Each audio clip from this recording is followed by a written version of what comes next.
আমি কখনো হারি না। হয় আমি জিতি, না হয় আমি শিখি। বিখ্যাত উক্তিটি নেলসন ম্যান্ডেলার, যাকে দক্ষিণ মিউজিট আফ্রিকার বর্ণবাদী শাসন ব্যবস্থার বিরুদ্ধে সংগ্রাম করার কারণে প্রায় ২৭টি বছর কারাগারে বন্দী থাকতে হয়েছিল। কিন্তু সেই দীর্ঘ ২৭ বছর পর জেল থেকে ফিরে এসে তিনি হয়ে উঠলেন দক্ষিণ আফ্রিকার প্রেসিডেন্ট। ১৯৯৮ সালের ১৮ সেপ্টেম্বর মার্কিন যুক্তরাষ্ট্রের হার্ভার্ড ইউনিভার্সিটিতে এই মানুষটিকে যখন সম্মানসূচক ডিগ্রি প্রদান করা হয়েছিল, তখন তিনি একটি ভাষণ দিয়েছিলেন, যার প্রতিটি কথা, প্রতিটি লাইন, প্রতিটি শব্দ মানুষের শিরায় শিরায় আগুন জ্বালিয়ে দিয়েছিল।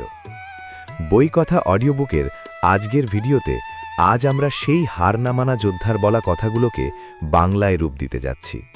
তাই যদি তুমি তোমার অপমানের জবাব সাফল্যের মাধ্যমে দিতে চাও, তাহলে আগামী কয়েকটা মিনিট ধৈর্য সহকারে আমার সাথেই থাকো।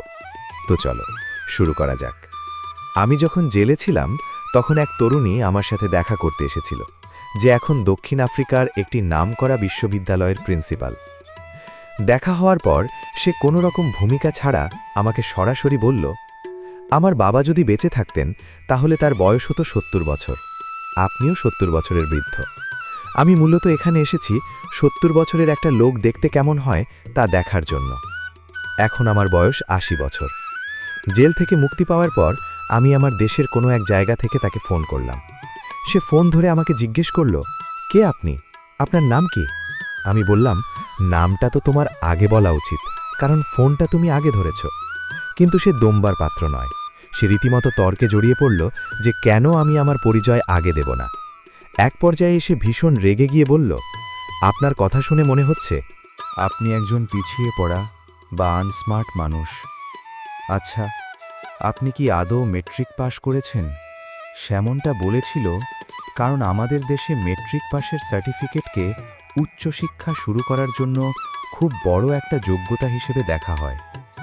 তো আমি তাকে খুব শান্তভাবে জবাব দিলাম, দেখো, তোমার সাথে কথা বলতে যদি মেট্রিকের সার্টিফিকেট থাকা লাগে, তবে আমি পড়াশুনো করে মেট্রিক পাশ করব, যাতে কোনোদিন তোমার ক্লাসে বসার যোগ্যতা অর্জন করতে পারি।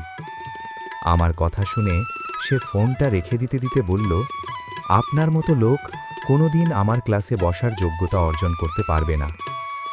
আজ এই হাওয়ার্ডের মঞ্চে দাঁড়িয়ে আমার সেই মেয়েটির কথা বারবার মনে পড়ছে। সে যদি আজ এখানে উপস্থিত থাকত, তবে সে দেখতে পেত যে আমি শুধু আজ মেট্রিক পাশ করিনি, আজ আমি পৃথিবীর শ্রেষ্ঠ এই বিশ্ববিদ্যালয়ের সম্মানসূচক ডিগ্রি অর্জন করেছি। আমি প্রমাণ করেছি যে তোমার বর্তমান অবস্থা দেখে কেউ যদি তোমাকে তুচ্ছ তাচ্ছিল্য করে, তবে সেটাই তোমার শেষ গন্তব্য নয়। এই যেমন আজ আমরা দক্ষিণ আফ্রিকাকে একটি নতুন ভোরের আলো দেখতে পাচ্ছি, অথচ একসময় এখানে গায়ের রং দিয়ে মানুষের বিচার করা হতো।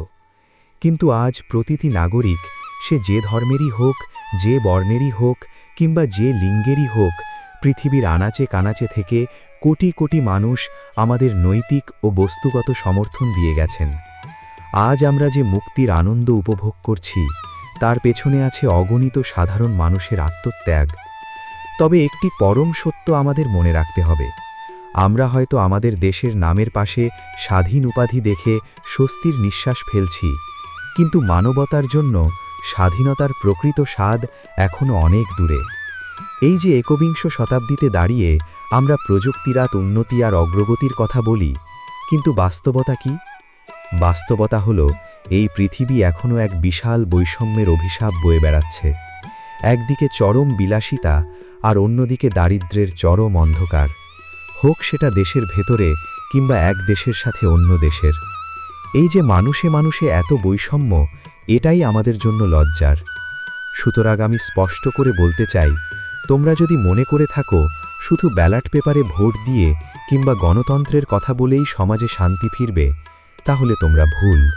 তোমরা একটা ভুল ধারণার মধ্যে আছো যে পৃথিবীতে লক্ষ লক্ষ মানুষ ক্ষুধার জ্বালায় ছটপাট করছে, যে পৃথিবীতে শিশুরা সামান্য প্রতিরোধযোগ্য রোগে মারা যায়, যে পৃথিবীতে মানুষ এখনও অশিক্ষা, নিরক্ষরতা, অন্ধকারে বন্দী।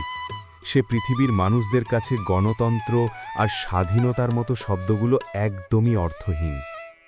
তাই যতদিন আমরা মানুষের জীবনের মান পরিবর্তন করতে পারছি, যতদিন আমরা দারিদ্র্যের শিকল ভাঙতে পারছি, ততদিন আমাদের স্বাধীনতা অপূর্ণই রয়ে যাবে। আজ যখন আমি এই হার্ভার্ডের বিশ্ববিদ্যালয় প্রাঙ্গণে দাঁড়িয়েছি, তখন আমি অনুভব করছি এটি কেবল একটি প্রতিষ্ঠান নয়, এটি হলো এক বিশ্বজনী চেতনার মূর্ত প্রতীক। যখনই সারা বিশ্বের বিদ্বান এবং চিন্তাশীল মানুষগুলো একসাথে মিলিত হয়, তখন সেখানে এক অভিন্ন সত্তার জন্ম হয়। হার্ভার্ডের এই প্রাঙ্গণ আমাদের মনে করিয়ে দেয় যে আমরা সবাই আসলে একক ও অখণ্ড পৃথিবীর একটি অংশ। এবং আমাদের এই বিশ্বায়নের যুগে সবচেয়ে বড় চ্যালেঞ্জটি কি জানো? সেটি হলো বৈষম্য দূর করা। যখন পৃথিবীর এক প্রান্তে আধুনিক বিজ্ঞানের জয়জয়কার, তখন অন্য প্রান্তে মানুষ এখনও বেঁচে থাকার জন্য অন্যতম সুযোগটুকু খুঁজছে। এই ব্যবধান আমাদের খোঁচাতে হবে। আমি বিশ্বাস করি শিক্ষা হলো সেই মহা ঔষধ, যা দিয়ে পৃথিবীর যে কোনো ক্ষত সারিয়ে তোলা সম্ভব। কিন্তু সেই শিক্ষা যেন কেবল পুঁথিগত বিদ্যা না হয়। প্রকৃত শিক্ষা আমাদের শেখায় অন্যের প্রতি শ্রদ্ধা রাখা, মানুষের সার্বভৌমত্বের মর্যাদা দেওয়া এবং একে অপরের অংশীদার হিসেবে কাজ করা। এখানে উপস্থিত তরুণ গবেষক এবং পণ্ডিতদের প্রতি আমার বিশেষ অনুরোধ, তোমরা আফ্রিকাকে কেবল একটি মহাদেশ হিসেবে নয়, বরং আধুনিক বিশ্বের এক বিশাল সম্ভাবনা হিসেবে দেখো। আমেরিকা এবং দক্ষিণ আফ্রিকার মধ্যে আর যে বন্ধুত্বপূর্ণ সম্পর্ক গড়ে উঠেছে, তার মূল ভিত্তি হল পারস্পরিক সম্মান। আমাদের দেশের মেধাবীরা এখানে পড়তে আসছে, তারা জ্ঞান নিয়ে ফিরে যাবে এবং আমাদের দেশ অবশ্যই কিছু শিখবে। পুনর্গঠনে ভূমিকা রাখবে, কিন্তু এই শিক্ষা তখনই সার্থক হবে যখন তোমরা আফ্রিকান বাস্তবতাকেও উপলব্ধি করতে পারবে। মনে রেখো, আমাদের এই স্বাধীনতা যাত্রা এখনও শেষ হয়নি। আমাদের সামনে নতুন এক সংগ্রাম, সেটি হলো অজ্ঞতা, ক্ষুধার ও অবিচারের বিরুদ্ধে সংগ্রাম। আজ আমি বয়সের ভারে ক্লান্ত, হয়তো শীঘ্রই বিশ্রামে যাব, কিন্তু আমি আশাবাদী যে তোমরাই দায়ভার কাঁধে তুলে নেবে। আমরা যেন এমন এক পৃথিবী গড়ে তুলতে পারি যেখানে কোনো মানুষ তার বংশ পরিচয় বা গায়ের রঙের কারণে পিছিয়ে পড়বে না, যেখানে প্রতিটি শিশু সমান সুযোগ নিয়ে বেড়ে উঠবে। আমাদের যাত্রা অনেক দীর্ঘ হতে পারে, কিন্তু লক্ষ্য যদি স্থির থাকে তবে কোনো বাধাই আমাদের আটকাতে পারবে না। তোমাদের সবার জন্য শুভকামনা জানাচ্ছি। সৃষ্টিকর্তা তোমাদের মঙ্গল করুক। বন্ধুরা, এই ছিল সেই মহান মানুষটির বক্তব্য, যার কথা শুনে হয়তো অনেকেই বিশ্বাস করতেই চাইবে না যে এই মানুষটি তার জীবনের দীর্ঘ ২৭ বছর জেলে কাটিয়েছে। কারণ অন্যান্য মানুষ যেখানে জীবনের এতগুলো বছর বৃথা যাওয়ার পর মর্মাহত হয়ে যেত, সেখানেই মানুষটি এমন কিছু কথা এবং কাজ বিশ্ববাসীর সামনে উপস্থাপন করেছেন যা কোটি কোটি মানুষকে অনুপ্রাণিত করে। সেই সাথে তিনি তার সাথে ঘটে যাওয়া অপমানেরও বদলা নিয়েছেন। বিশ্ববাসীকে দেখিয়েছেন যে মানুষ চাইলে কি না পারে। শুধু ম্যান্ডেলা নয়, তুমি, তোমরা কিংবা আমরা সবাই, আমরা চাইলেই পারব। ব্যাস, যতদিন পর্যন্ত না তোমার হার্টবিট স্টপ না হচ্ছে, ততদিন পর্যন্ত তোমাকেও নন স্টপ চেষ্টা চালিয়ে যেতে হবে। তাহলেই বুঝবে চাইলে সবকিছুই সম্ভব। আজকের মতো এখানেই বিদায় নিচ্ছি।